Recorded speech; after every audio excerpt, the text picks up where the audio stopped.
Hello बच्चों, एक बार फिर से आप सभी का स्वागत है आपके अपने educational YouTube channel Rohit Dhiman maths पर। दोस्तों, इस क्लास में आज हम क्लास 10th का मैथ्स पढ़ने वाले हैं। चैप्टर 2 पर पहुंच चुके हैं और इसकी हम एक्सरसाइज 1.1 को पढ़ेंगे। और चैप्टर जो 2 है उसका नाम है बहुपद।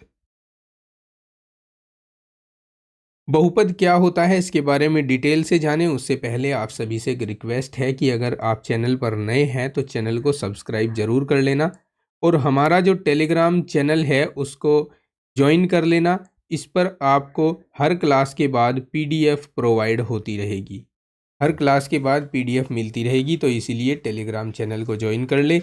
लिंक दिया हुआ है डिस्क्रिप्शन में और नाम है रोहित धीमान मैथ्स। तो चलिए क्लास में आगे बढ़ते हैं और जानते हैं कि बहुपद किसे कहते हैं। एक डेफिनेशन के माध्यम से मैं आपको समझाता हूं कि बहुपद क्या होता है। बहुपद की डेफिनेशन आपके सामने है। बहुपद चर तथा अचर वाला एक ऐसा गणितीय व्यंजक होता है जिसमें चर की घातें पूर्ण संख्या हों, बहुपद कहलाता है। अब पूर्ण संख्या क्या होता है पहले इसके बारे में जान लेते हैं। पूर्ण संख्याएं होती हैं 0, 1, 2, 3, 4, 5, 6 एंड सो ऑन। ऐसी संख्याएं सभी पूर्ण संख्याएं होती हैं। तो अगर किसी भी गणितीय व्यंजक में जो चर है, चर अर्थात एक्स वाई जेड इस तरह से, और उसकी घात पूर्ण संख्या है अर्थात 0 है या फिर 2 है या फिर 4 है, 6 है, 3 है, इस तरह से है, तो वो एक बहुपद होगा। तो यहाँ लिखे गए जितने भी आप उदाहरण देख रहे हैं उन सभी में जो चर आया है x, उसकी घात एक पूर्ण संख्या है, इसीलिए ये सभी के सभी बहुपद हैं। बाई चांस अगर ऐसा हो जाए कि मेरे पास ये 2x² plus under root x आ जाता, तो यहाँ जो x है उसके ऊपर अंडर रूट होने का मतलब है पावर 1/2 होना, और ये पूर्ण संख्या नहीं है, ये एक अपूर्ण संख्या है, इसीलिए ये बहुपद नहीं होता।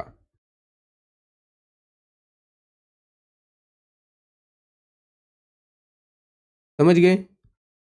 ये बहुपद नहीं होता। चलिए अब एक और इम्पोर्टेंट फैक्ट जान लेते हैं, एक और इम्पोर्टेंट टॉपिक पढ़ लेते हैं बहुपद के बारे में, और वो है बहुपद के शून्यक। वैसे तो बहुत से टर्म हमें पढ़ने पड़ेंगे इसके बारे में, लेकिन वन बाय वन मैं डिस्कस करता चलूँगा क्लास के एक्सरसाइज के साथ साथ। जो भी एक्सरसाइज में टर्म सामने आएगा उसको हम डिफाइन करके आगे बढ़ते चलेंगे। बहुपद के शून्यक।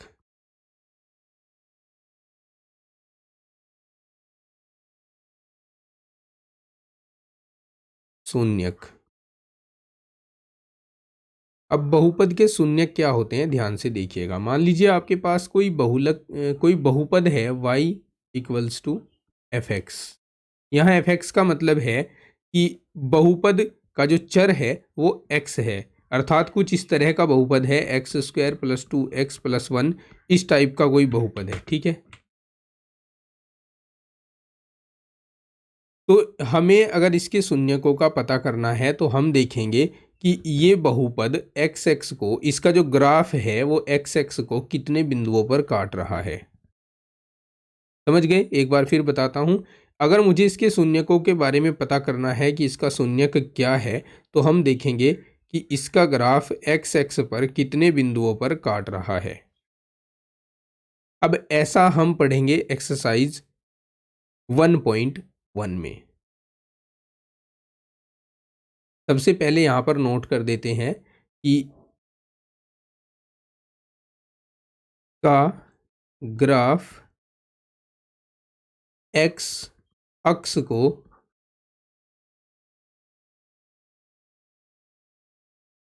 जिन बिंदुओं पर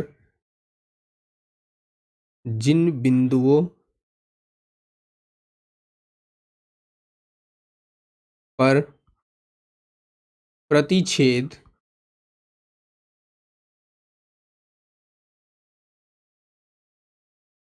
करता है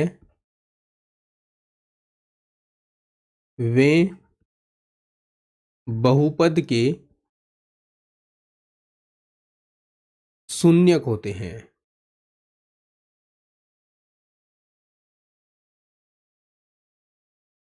क्लियर? चलिए तो फिर एक्सरसाइज 1.1 प्रश्नावली 1.1 को देखते हैं, उसमें हमसे क्या क्या पूछा गया है।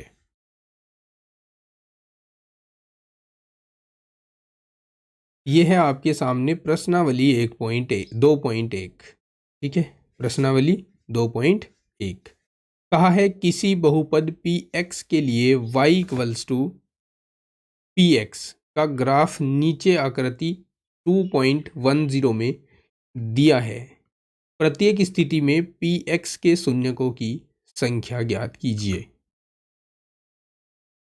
तो मैंने अभी आपको बताया कि y equals to P X के कितने शून्यक हैं, ये तब पता चलेगा अगर हमें ये पता चल जाए कि इसके ग्राफ ने y एक्स एक्स को इसके ग्राफ ने एक्स एक्स को कितने बिंदुओं पर प्रतिच्छेद किया है।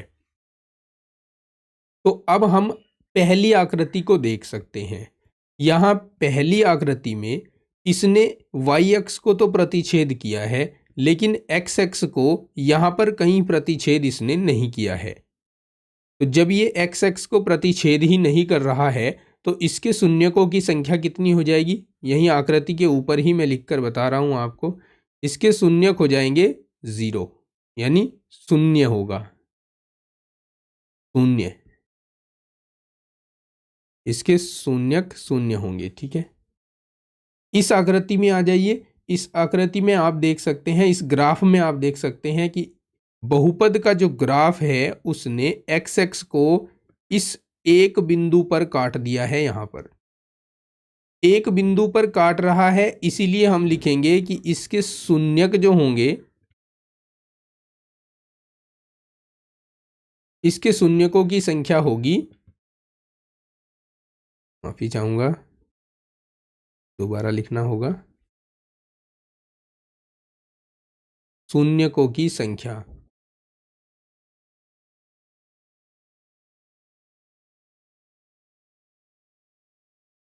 एक। ठीक है, यहां आ जाते हैं इस ग्राफ में। इस ग्राफ में हम देख सकते हैं कि इसने एक्स एक्स को तीन बिंदुओं पर प्रतिच्छेद किया है। तो यहाँ शून्यकों की संख्या कितनी हो जाएगी? 3 हो जाएगी। इस ग्राफ में आ जाते हैं, इसने एक्स एक्स को 2 बिंदुओं पर प्रतिच्छेद किया है, इसलिए शून्यकों की संख्या 2 हो जाएगी। इस ग्राफ में आ जाते हैं, यहाँ इसने एक्स एक्स को 4 बिंदुओं पर प्रतिच्छेद किया है, तो शून्यकों की संख्या 4 हो जाएगी। इस ग्राफ में आ जाते हैं, इस ग्राफ ने एक्स एक्स को 1, 2 और 3 बिंदुओं पर प्रतिच्छेद किया है, इसलिए इसके शून्यकों की संख्या 3 हो जाएगी। ठीक है, पहले वाली की 0 थी, इसकी 1, इसकी 3, 2, 4 और 3, इस तरह से। समझ गए? बहुत आसानी एक्सरसाइज थी 2.1 जो कि समाप्त हुई। अब हम आगे बढ़ते हैं और हम आते हैं नेक्स्ट एक्सरसाइज पर, एक्सरसाइज 2.2। एक्सरसाइज 2.2 में क्या हमसे पूछा गया है, 1 बाय 1 जानेंगे, समझेंगे और फिर आगे बढ़ेंगे।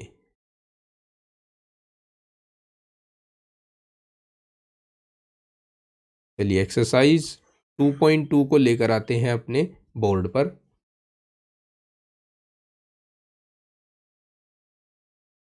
फर्स्ट क्वेश्चन कहता है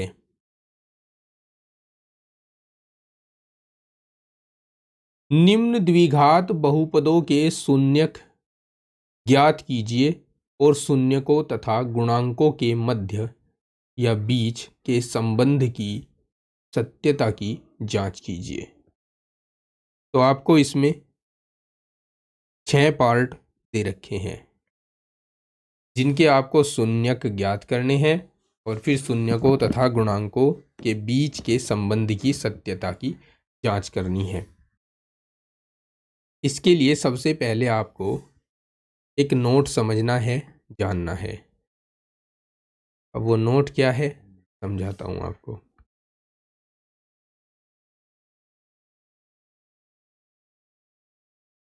देखिए, यदि आपके पास एक द्विघात बहुपद है, मान लीजिए, माना ax² plus bx plus c equals to 0, एक, अच्छा इक्वल्स टू 0 नहीं लगाएंगे, नहीं तो ये द्विघात समीकरण बन जाएगा, बस इतना ही लिखेंगे। माना ax² plus bx plus c एक द्विघात बहुपद है। द्विघात का मतलब जिसमें चर की अधिकतम घात 2 होगी। माना ax² plus bx plus c एक द्विघात बहुपद है, तब माना एल्फा व बीटा इसके शून्यक हैं।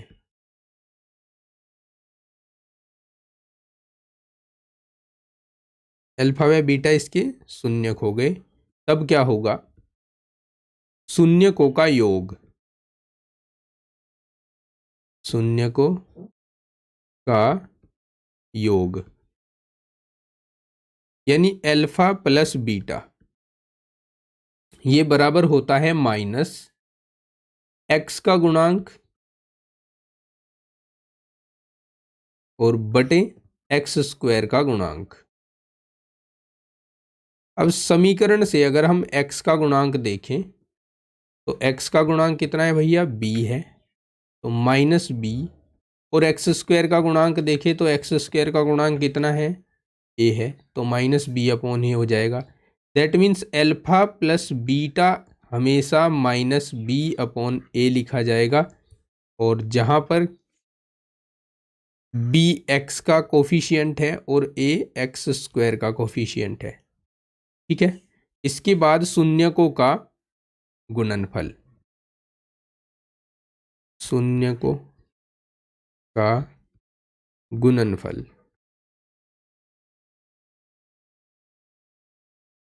गुणनफल के लिए लिखेंगे अल्फा इंटू बीटा, ये होता है अचर पद और बटे में x² का गुणांक। ये जो मैं सूत्र लिखवा रहा हूं आपको, इस नोट को अच्छी तरह से याद करके रखेंगे। अचर पद क्या है इसमें देख सकते हैं आप, c है और x² का गुणांक a है, तो c अपॉन a हो जाएगा। दैट मीन्स अल्फा गुणा बीटा या अल्फा बीटा की वैल्यू हमेशा c अपॉन a लिखी जाएगी। क्लियर? चलिए याद रखिएगा इसको। अब जो पहला क्वेश्चन पूछा गया है हमें, उसके पहले पार्ट को सोल्व करते हैं।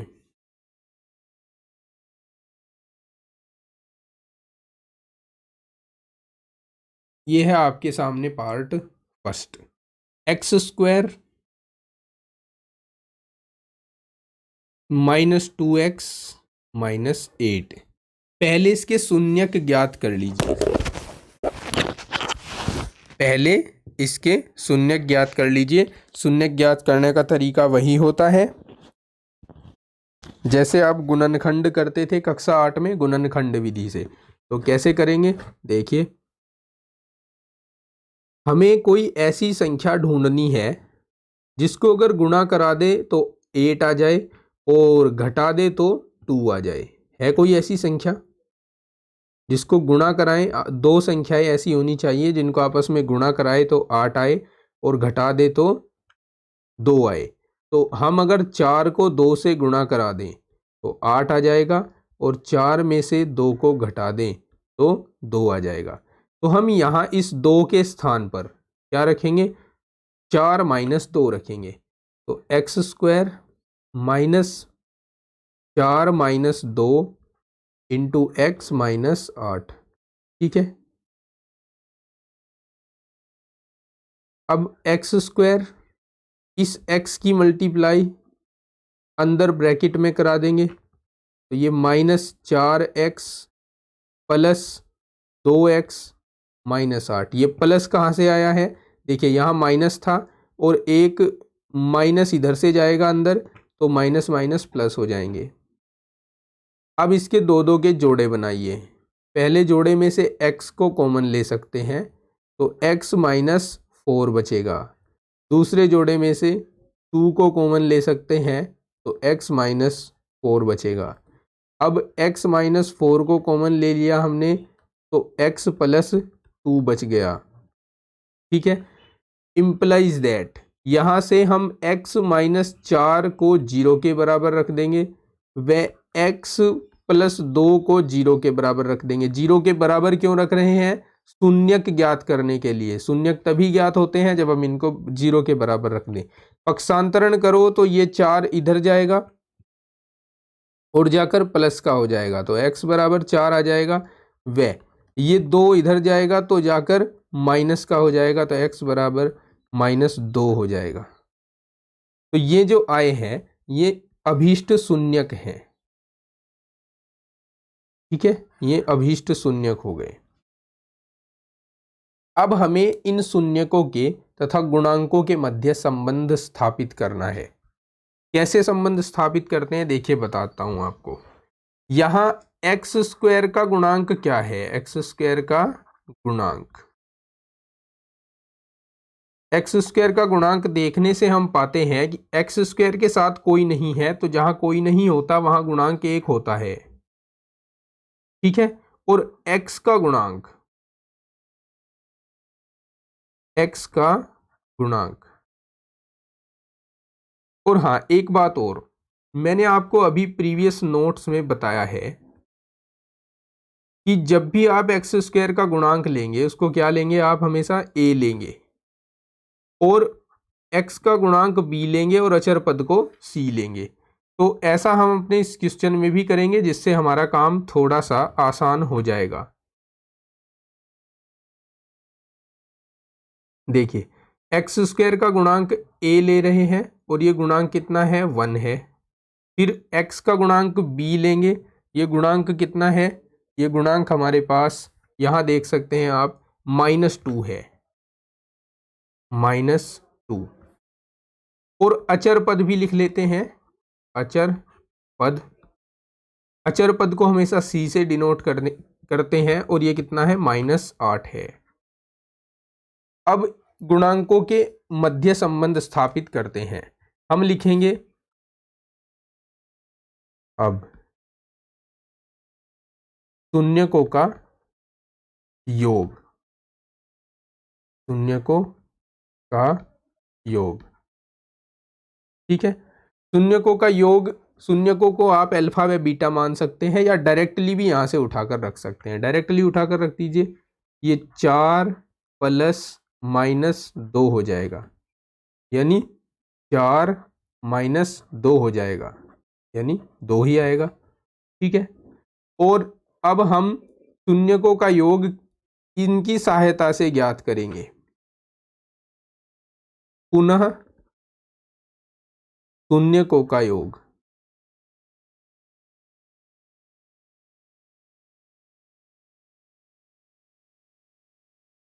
हमने पढ़ा है शून्यकों का योग होता है -b/a।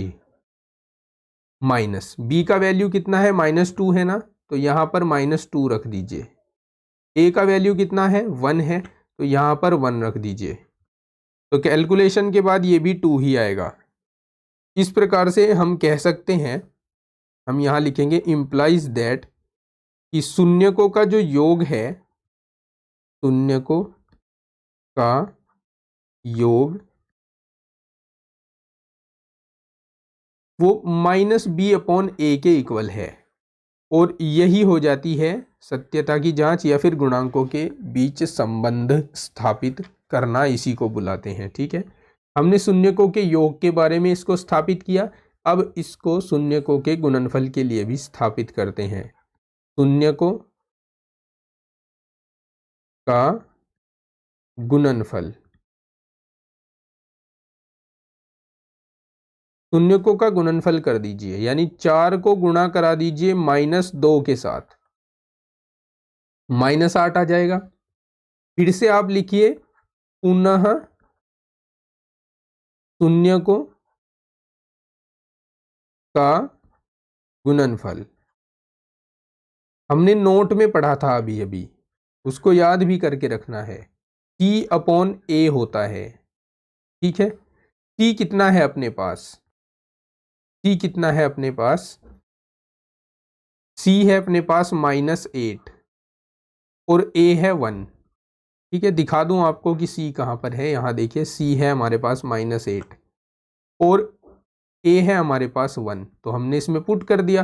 पुट करने पर हमें क्या मिला, -8 ही मिला। अर्थात हम कह सकते हैं कि शून्यकों का गुणनफल सी अपॉन ए के इक्वल है।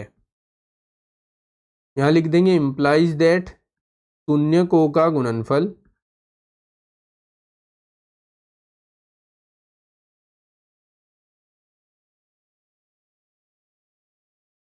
बराबर है सी अपॉन ए के, और यही है इसके सत्यता की जांच, या फिर कह सकते हैं इनके बीच रिलेशन।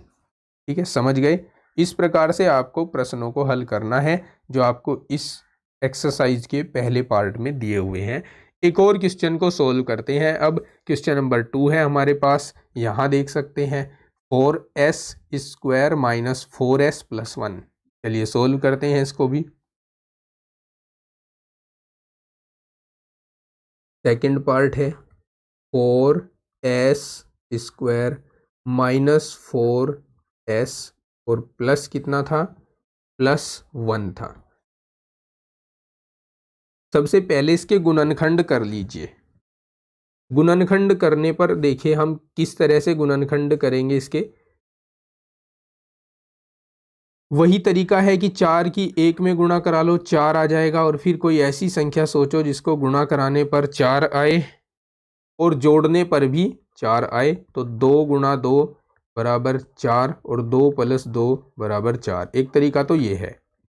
लेकिन अगर आपने कुछ अच्छे तरीके से मैथ पढ़ रखा है तो आप क्या करेंगे, आप ये तरीका नहीं लगाएंगे, आप फिर ये तरीका लगाएंगे कि इसको 2s लिख दीजिए और इसका स्क्वायर लिख दीजिए, 1 को 1 का स्क्वायर लिख दीजिए, और बीच में -2 × 2s × 1 लिख दीजिए। अब इसको हम ध्यान से देखें तो ये बन गया a² - 2ab और प्लस b², जो कि बराबर होता है a - b का होल स्क्वायर। ठीक है, ये बन गया ये। तो इम्प्लाइज दैट हम इसको लिख सकते हैं 2s - 1 का होल स्क्वायर। अब इसके शून्यक ज्ञात करने के लिए इसको 2 बार लिख सकते हैं हम, 2s - 1 × 2s - 1। ये s है, इसको 25 मत समझ लेना, यहां भी s कर देता हूं और यहां भी। अब इनको अगर 0 के बराबर रखें तो 2s - 1 = 0 रखा जाएगा और 2s - 1 = 0 रखा जाएगा। यहाँ से s का वैल्यू 1/2 मिलेगा हमें, और यहाँ से भी s का वैल्यू 1/2 मिलेगा। इसका मतलब इसके शून्यक अल्फा का वैल्यू भी 1/2 है और इसके शून्यक बीटा का वैल्यू भी 1/2 ही है। तो ये तो इसके शून्यक हो गए, ब्रैकेट में बंद कर देंगे शून्यकों को, ये तो इसके 2 शून्यक हो गए। अब शून्यकों और गुणांकों के मध्य संबंध स्थापित करना है हमें। उसके लिए वही प्रक्रिया लगाते हैं, शून्यकों का योग। शून्यकों का योग हो जाएगा बराबर 1/2 + 1/2। 2/2 हो जाएगा, दैट मीन्स 1 हो जाएगा।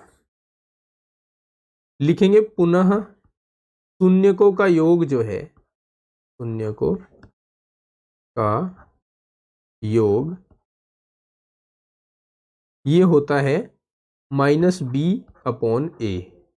ठीक है, ABC लिख लेते हैं यहाँ से a का वैल्यू 4 है, b का वैल्यू -4 है, b का वैल्यू -4 है और c का वैल्यू 1 है। तो रखते हैं इसमें माइनस बी के स्थान पर -4 और ए के स्थान पर 4, तो ये 1 के इक्वल ही आ जाएगा। माइनस से माइनस कैंसिल हो जाएगा, 4 से 4 कैंसिल हो जाएगा, 1 के इक्वल आ जाएगा। तो हम कह सकते हैं अतः शून्य को का योग बराबर होगा -b/a के। इसी प्रकार हम शून्यकों का गुणनफल करेंगे। शून्यकों का गुणनफल, शून्यकों का गुणनफल हो जाएगा 1/2 गुना 1/2, जो कि 1/4 हो जाएगा। पुनः शून्यकों का गुणनफल सूत्र के माध्यम से ज्ञात करेंगे। शून्यकों का गुणनफल, सूत्र कौन सा लगाएंगे इसमें? सूत्र लगाएंगे C/A वाला। C का वैल्यू 1 है और A का वैल्यू 4 है, तो हम कह सकते हैं इम्प्लाइज दैट शून्यकों का गुणनफल ये हो जाएगा C/A के इक्वल। तो ये अपने रिजल्ट हो गए दोनों।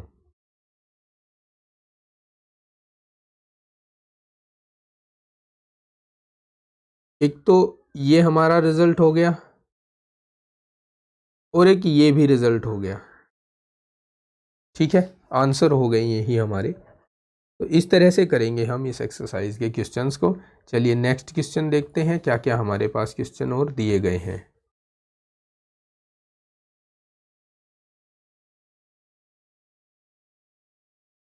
आगे हमें ये थर्ड क्वेश्चन दिया है।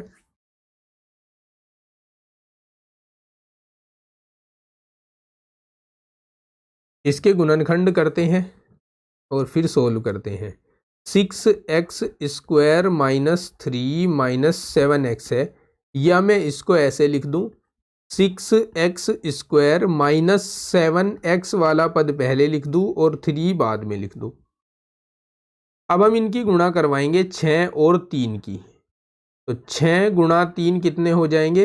18 हो जाएंगे। पहले क्या करते हैं दोस्तों कि x² के साथ अगर कोई संख्या है उसकी गुणा हम अचर पद के साथ करवा लेते हैं, और फिर यहाँ जो संख्या आती है उसको दो ऐसी संख्याओं के रूप में तोड़ते हैं कि उसको गुणा करे तो 18 आए और घटाएं तो 7 आए। अब हम जानते हैं 9 गुणा 2 बराबर 18 होते हैं, और 9 में से 2 घटा दे तो 7 आते हैं। तो हम अपने इस क्वेश्चन में यहाँ 7 के स्थान पर ये 9 - 2 रख देंगे।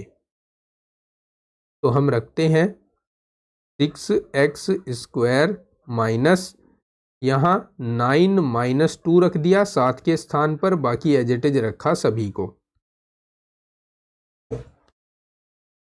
अब इस ब्रैकेट को ओपन करते हैं, यहाँ से ये माइनस अंदर जाएगा -9, और इधर से ये x अंदर जाएगा ब्रैकेट के, तो x हो जाएगा। अब माइनस और माइनस प्लस हो जाएंगे और 2x की गुणा हो जाएगी, 2x आ जाएगा और -3 आ जाएगा।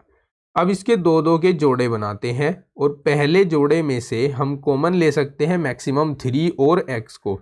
तो 3x कॉमन ले लिया, यहाँ 3 दूनी 6 होते हैं तो 2x बच जाएगा, और यहाँ 3 तिया 9 होते हैं तो 3 बच जाएगा। और दूसरे ब्रैकेट में से हम कुछ इस प्रकार से कॉमन लेंगे कि इस तरह का ब्रैकेट में ही बचे आगे भी, तो हम मैक्सिमम +1 कॉमन ले सकते हैं, तो 2x - 3 बचेगा।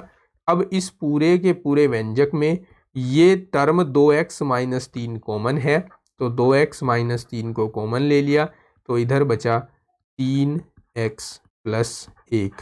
तो यहाँ से अब हम शून्य के ज्ञात करेंगे। शून्यकों के लिए करना क्या पड़ेगा? 0 के बराबर रखना पड़ेगा। तो शून्यकों के लिए 2x - 3 बराबर 0 रखा, व 3x + 1 बराबर 0 रखा।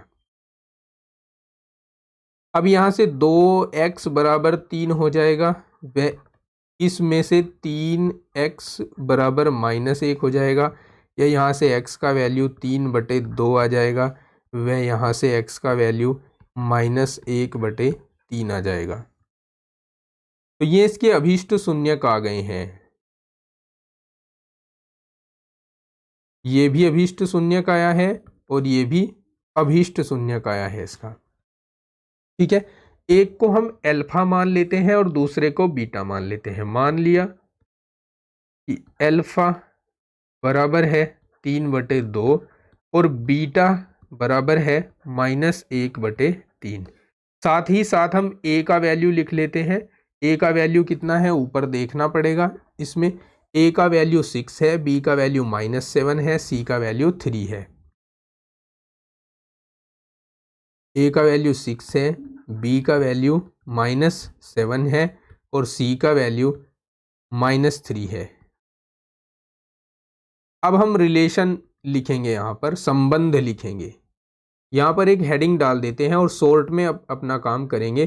गुणांकों व शून्यकों के बीच संबंध। देखो, अल्फा प्लस बीटा अगर हम करते हैं तो अल्फा का वैल्यू कितना है आप देख सकते हैं, ऊपर 3/2 है, तो यहाँ 3/2 लिख दीजिए। प्लस बीटा का वैल्यू कितना है -1/3 है। अब इसको कैलकुलेट करेंगे, 3/2 प्लस माइनस माइनस हो जाएगा, 1/3 आ जाएगा। एलसीएम ले लेंगे, इसका 6 हो जाएगा एलसीएम। अब इस 3 की गुणा इधर इस 3 के साथ तो 3 तिया 9 हो गया। इस 2 की गुणा इधर 1 के साथ तो 2 एकम 2 हो गया। तो यहाँ 7/6 आएगा। ठीक है, ये तो आया अल्फा प्लस बीटा का वैल्यू। तथा -b/a की वैल्यू भी फाइंड कर लेते हैं। माइनस लगाएंगे, फिर b का वैल्यू लिखेंगे -7 और a का वैल्यू लिखेंगे 6। ठीक है, माइनस माइनस प्लस हो जाएगा तो ये 7/6 हो जाएगा। तो इस प्रकार हम कह सकते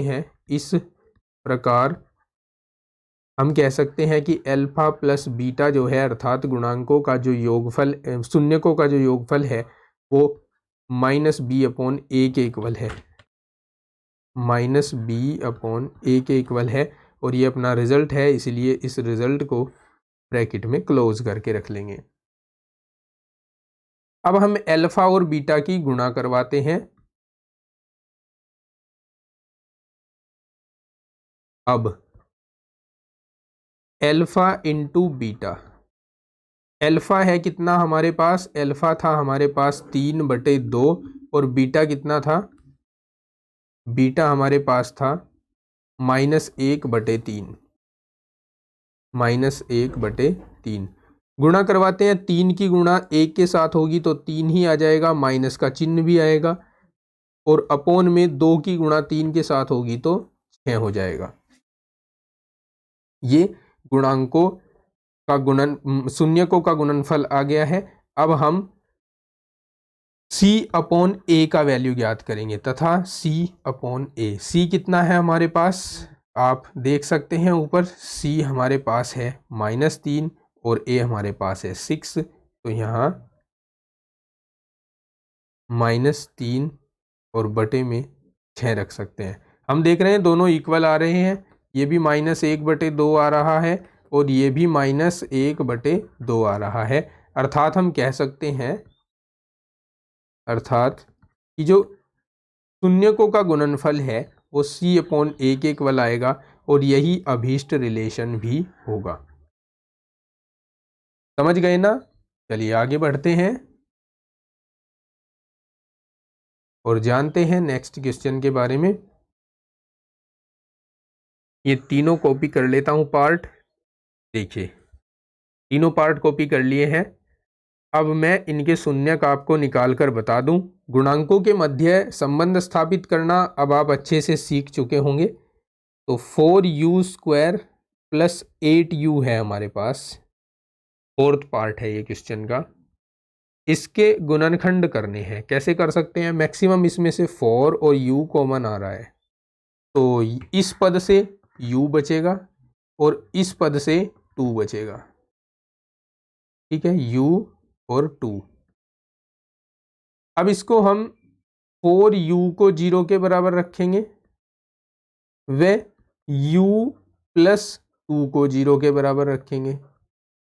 अब 4 तो 0 के बराबर होता नहीं है, 4 तो 4 होता है, इसका मतलब u 0 आ जाएगा और यहाँ से u इक्वल्स टू -2 आ जाएगा।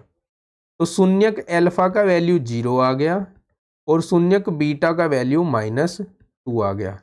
अब a का वैल्यू यहाँ कितना है 4 है, b का वैल्यू यहाँ 8 है और c का वैल्यू बता सकते हो, c तो है ही नहीं, यहाँ अचर पद तो है ही नहीं, तो जब होता नहीं तो उसका वैल्यू 0 रखते हैं। ठीक है, अब हम अल्फा प्लस बीटा ज्ञात करेंगे। अल्फा प्लस बीटा हो जाएगा 0 प्लस -2 जो कि -2 के इक्वल ही आएगा। ठीक है, और हम साथ ही -b/a भी ज्ञात करते हैं, -8/4 जो कि -2 के ही इक्वल होगा।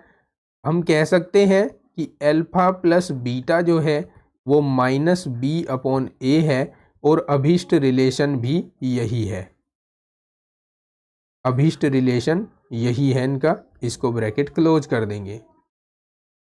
उसके बाद हम लिखेंगे अल्फा गुणा बीटा। अल्फा गुणा बीटा कितना है 0 गुणा -2 यानी जो कि 0 ही आएगा और साथ ही साथ c/a को भी ज्ञात करते हैं, c/ यानी 0/4 जो 0 ही आएगा और यहाँ से हम कह सकते हैं इम्प्लाइज दैट अल्फा गुणा बीटा बराबर आ गया c/a के। ये हमारा थर्ड रिलेशन प्रूव हुआ, सेकंड रिलेशन प्रूव हुआ। ठीक है, इस प्रकार से हम करेंगे इस प्रश्नों को। अब आगे जो 2 प्रश्न हैं उनकी केवल हिंट मैं आपको दूंगा, बाकी ये आपके लिए होमवर्क होंगे। इनमें से इस प्रश्न को देखते हैं, t² - 15 दिया हुआ है, इसका क्या करेंगे t - 15 इंटू t + 15 लिखेंगे इसको, है ना, 2 वर्गों का अंतर है ना ये।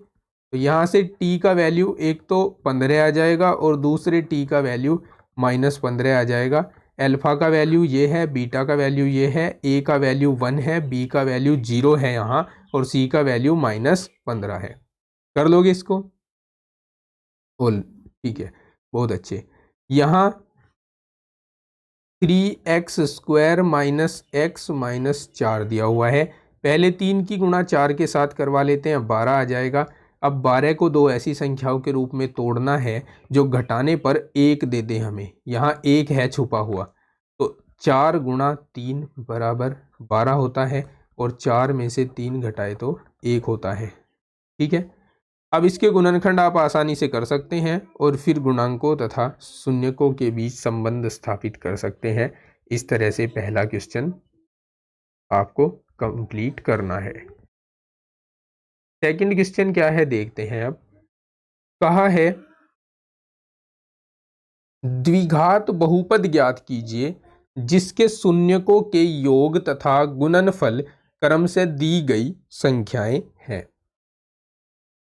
शून्यकों का योग और गुणनफल दे रखा है आपको पहले ही, शून्यक नहीं दिए हैं, ध्यान रखना। शून्यकों का योग दे दिया है, यहां देख सकते हैं आप 1/4 दे दिया है शून्यकों का योग और -1 दे दिया है शून्यकों का गुणनफल। और आपसे कहा है कि द्विघात बहुपद ज्ञात करो। सबसे पहले नोट पढ़ाता हूं आपको, समझिए इस नोट के माध्यम से। यदि किसी बहुपद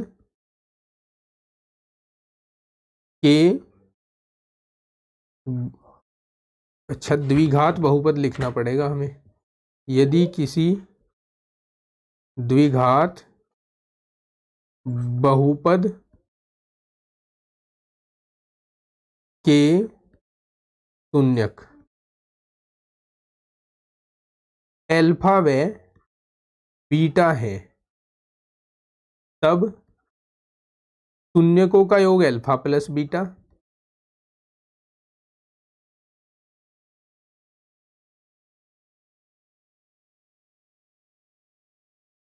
व गुणनफल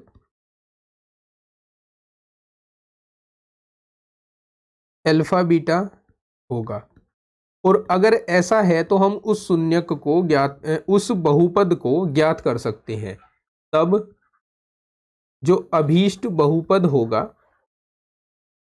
अभीष्ट बहुपद उसको मैं दोनों ही लैंग्वेज में लिखवा रहा हूँ, शॉर्ट में भी और हिंदी में भी। तो अभीष्ट बहुपद होगा एक्स स्क्वायर माइनस शून्य को का योगफल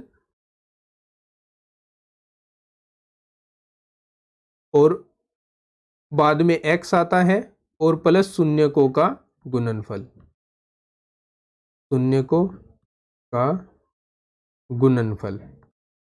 ठीक है, ये सूत्र याद रखेंगे। या फिर अगर हम शॉर्ट में लिखें तो इसको लिखेंगे x square minus alpha plus beta into x plus alpha beta. Clear?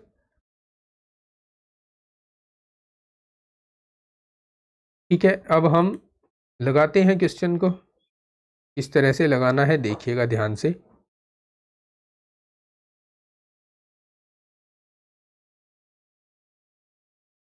हाँ, ये है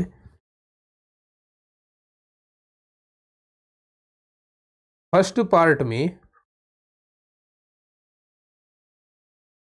1 मिनट, ये रिजल्ट आए हैं हमारे पास, ब्रैकेट में क्लोज कर लेंगे इनको।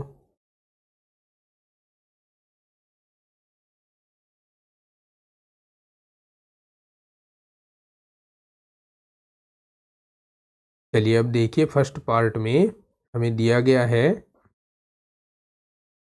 एल्फा प्लस बीटा का वैल्यू 1/4। एल्फा बीटा का वैल्यू दिया गया है -1। अब हम लिखेंगे अभीष्ट बहुपद।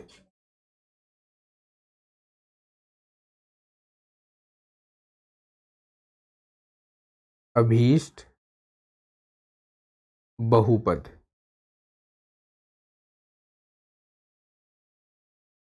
हम जानते हैं अभीष्ट बहुपद का सूत्र अब x square minus alpha plus beta into x plus alpha beta. ठीक है, एक्स स्क्वायर के स्थान पर एक्स स्क्वायर ही रखेंगे, माइनस एल्फा प्लस बीटा का वैल्यू 1/4 है, इंटू में एक्स आ जाएगा और एल्फा बीटा का वैल्यू -1 है। अब इसको एक्स स्क्वायर -1/4 एक्स और प्लस माइनस माइनस हो जाएगा बाद वाले टर्म में, तो -1 लिखेंगे। तो यहाँ भी आंसर छोड़ सकते हैं, या हम इस पूरे को 4 से गुणा कराकर 4x square minus x minus 4 भी लिख सकते हैं। ये भी आंसर होगा। कैसे? 4 से गुणा कराकर, सब में 4 से गुणा कराएंगे जब, इसमें भी इसमें भी इसमें भी, तो यहाँ 4 से 4 कट जाएगा। ठीक है, तो ये हो जाएगा अपने इस क्वेश्चन के लिए आंसर। ठीक है, नेक्स्ट पार्ट को बोर्ड पे लेकर आते हैं। ये है हमारा नेक्स्ट पार्ट। इसमें हमें शून्यकों का योगफल दिया है √2 और गुणनफल दिया है 1/3। तो यहाँ लिख लेंगे given alpha plus beta equals to √2 और एल्फा बीटा 1/3 दिया है। अभीष्ट बहुपद ज्ञात करेंगे। अभीष्ट बहुपद बराबर होगा, इक्विवेलेंट होगा किसके? X square minus alpha plus beta into x plus alpha beta. X square के स्थान पर एक्स स्क्वायर ही रखेंगे, एल्फा प्लस बीटा के स्थान पर √2 रख लेंगे, इंटू में एक्स आ जाएगा और प्लस बाद में 1/3 रख लेंगे। आप यहाँ भी आंसर छोड़ सकते हैं, या फिर आप 3 से गुणा करा दीजिए, तो 3x square minus 3 √2x plus 1 लिख लेंगे। यहाँ भी आंसर छोड़ सकते हैं।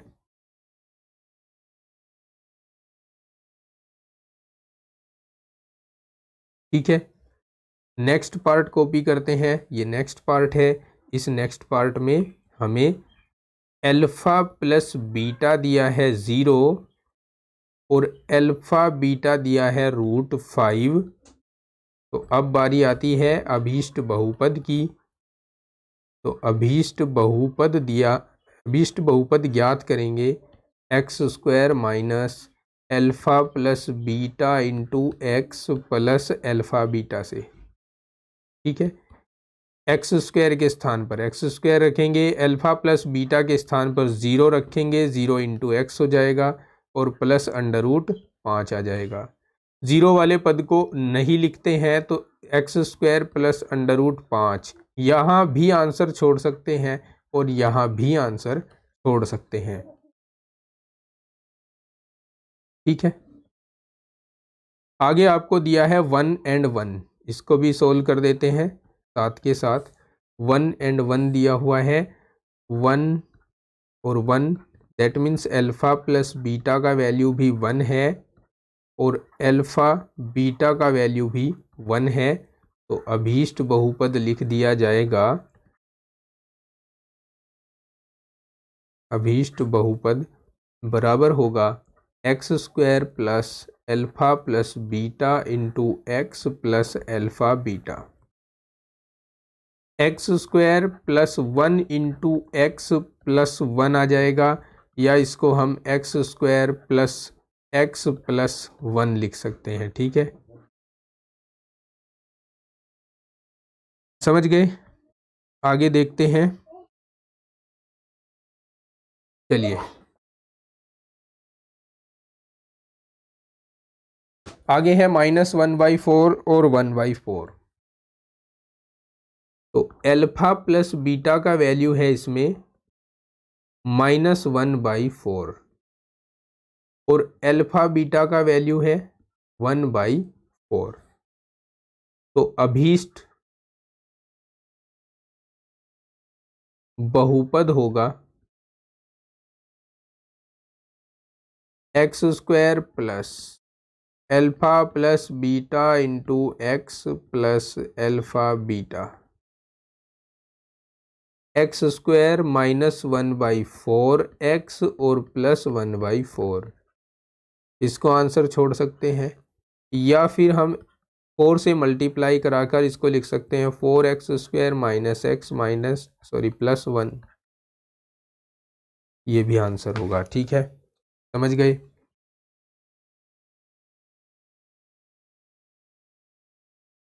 चलिए तो फिर नेक्स्ट पार्ट है और लास्ट है इस एक्सरसाइज का 4 and 1।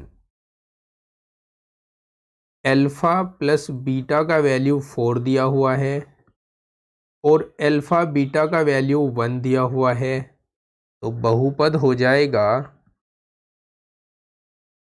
X square plus x square, minus आता है भाई, पिछले क्वेश्चन में भी गड़बड़ हो चुकी है, यहाँ माइनस आएगा,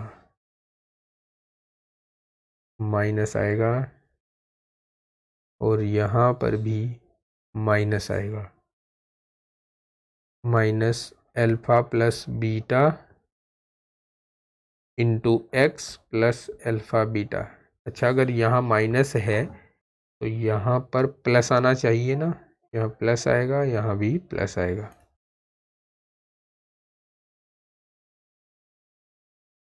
x square minus 4x plus 1, ये हो जाएगा आंसर।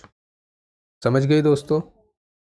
तो आज की क्लास में इतना ही। जो नेक्स्ट एक्सरसाइज है उसको हम नेक्स्ट क्लास में सोल्व करेंगे। फिर से एक बार बता देता हूँ, क्लास का PDF फाइंड करने के लिए टेलीग्राम चैनल ज्वाइन कर लीजिए। हर क्लास को पढ़ाने के बाद PDF वहीं पर अपलोड कर दिया जाएगा, तो आप वहां से डायरेक्ट डाउनलोड कर सकते हैं। अगर व्हाट्सएप ग्रुप ज्वाइन करना है तो डिस्क्रिप्शन में लिंक दिया हुआ है, व्हाट्सएप भी ज्वाइन कर सकते हैं। तो चलिए इस वीडियो में इतना ही, मिलते हैं नेक्स्ट वीडियो में। तब तक के लिए अपना ख्याल रखिए, पढ़ते रहिए, बाय बाय।